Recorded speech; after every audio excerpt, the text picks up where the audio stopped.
عن عبد الله بن عمر رضي الله عنهما أن النبي صلى الله عليه وسلم كان يرفع بيديه حذو منكبيه إذا افتتح الصلاة وإذا كبر للركوع وإذا رفع رأسه من الركوع رفعهما كذلك وقال سمع الله لمن حمده ربنا ولك الحمد وكان لا يفعل ذلك في السجود.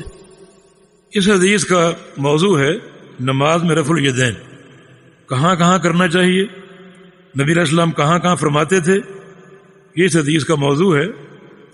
اور اس کے راوی عبداللہ بن عمر رضی اللہ عنہما ہیں، فرماتے ہیں کہ ان النبی صلی اللہ علیہ وسلم کان یرفع یدیہ حذو منکبیہ اذا افتتح الصلاۃ. جب رسول اللہ صلی اللہ علیہ وسلم نماز شروع کرتے تو اپنے ہاتھوں کو اٹھاتے اپنے کندھوں تک ہاتھوں کو اٹھاتے تھے. یہ کندھے ہیں اور کندھوں تک اٹھاتے.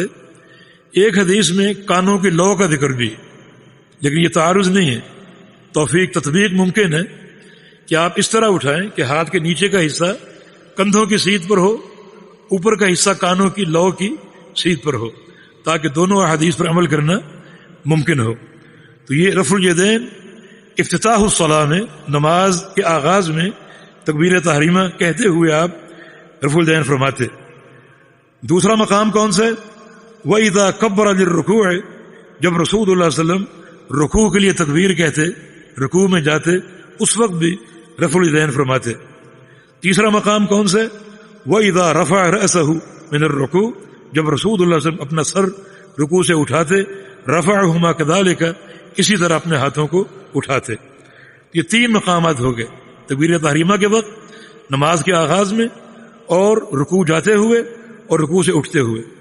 وقال سمع اللہ لمن حمدہ، اور رکوع سے اٹھتے ہوئے آپ یہ الفاظ فرمایا کرتے تھے، سمع اللہ لمن حمدہ ربنا ولک الحمد، یہ الفاظ کہا کرتے تھے.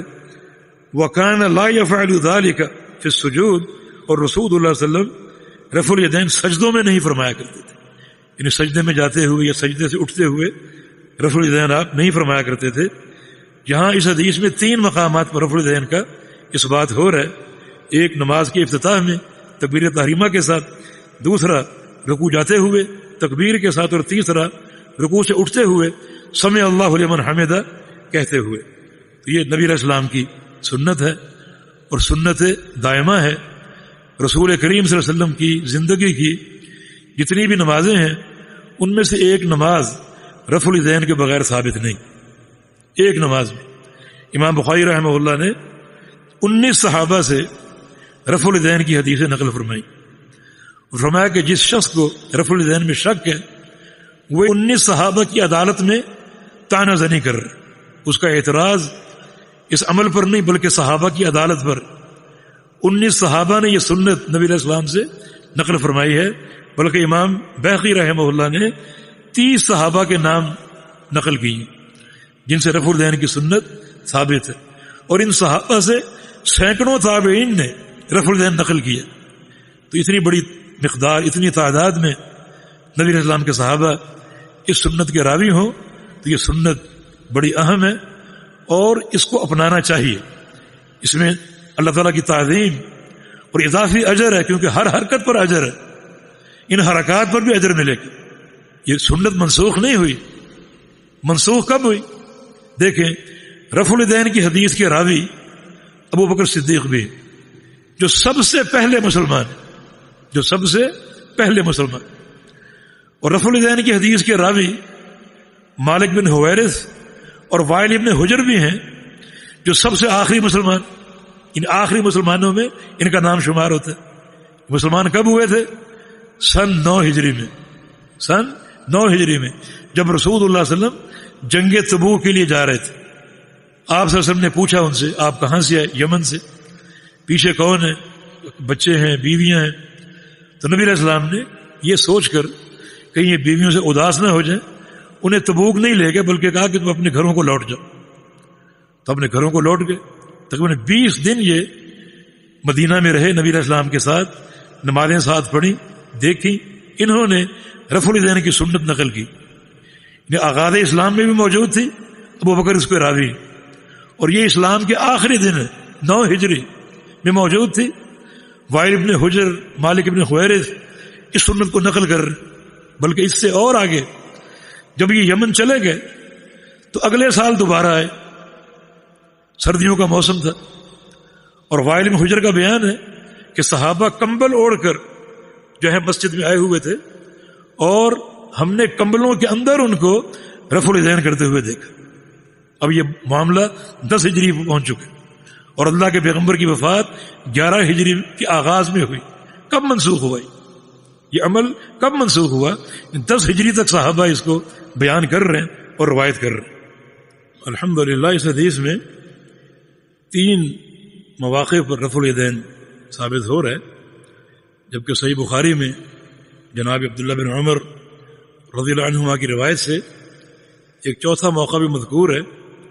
فرماتے ہیں وَإِذَا قَامَ مِنَ الرَّكْعَتَيْنِ رَفَعَ يَدَيْهِ، کہ رسول اللہ صلی اللہ علیہ وسلم 2 رکعت پڑھ کر اٹھتے، تیسری رکعت میں کھڑے ہوتے تو پھر آپ صلی اللہ علیہ وسلم رفع الیدین کیا کرتے تھے. تو گویا یہ ٹوٹل 4 مقام ہو گئے. ان 4 مقامات پر رفع الیدین کرنا نبی علیہ السلام کی سنت اور آپ کے عمل سے ثابت ہے. حکم کیا اس کا؟ ہم حکم کے بارے میں ایک ہی بات عرض کرتے ہیں، اور وہ ایک معیار کے طور پر اپنے سامنے رکھیں اور محفوظ کر لیں. آپ کا ارشاد گرامی ہے کہ صلو کما رأیتمونی اصلی، کہ بالکل ویسی نماز پڑھو جیسی مجھے پڑھتے ہوئے دیکھتے ہو. اور چونکہ رسول اللہ صلی اللہ علیہ وسلم نے پوری زندگی کسی نماز کی ایک رکعت میں آپ نے رفع الیدین نہیں چھوڑا، پوری زندگی کیا ہے، تو ہمیں بھی پوری زندگی اس عمل کو اپنانا چاہیے. علی بن مدینی ایک بڑے محدث تھے. امام بخاری جیسے امیر الدنیا فی الحدیث فرمایا کرتے تھے مستصغرت نفسی الا عند علی، کہ میں نے کسی کے سامنے اپنے آپ کو چھوٹا نہیں سمجھا، لیکن اگر کسی کے سامنے چھوٹا سمجھا تو علی بن مدینی تھے. وہ علم کے سمندر تھے. فرماتے ہیں کہ ھذا الحدیث عندی حجۃ علی الخلق کلہ، ھذا الحدیث عندی حجۃ علی الخلق کلہ، کہ یہ حدیث میرے نزدیک پوری مخلوق پر حجت ہے. اس قدر یہ صحیح، بلکہ علماء نے اس کے متواتر ہونے کا دعویٰ کیا. اتنی اس حدیث میں صحت اور جامعیت ہے کہ میرے نزدیک یہ حدیث پوری خلق پر حجت ہے. یہ سنت بڑی اہم ہے اور اس کو اپنانا چاہیے. اللہ پاک توفیق دے. جی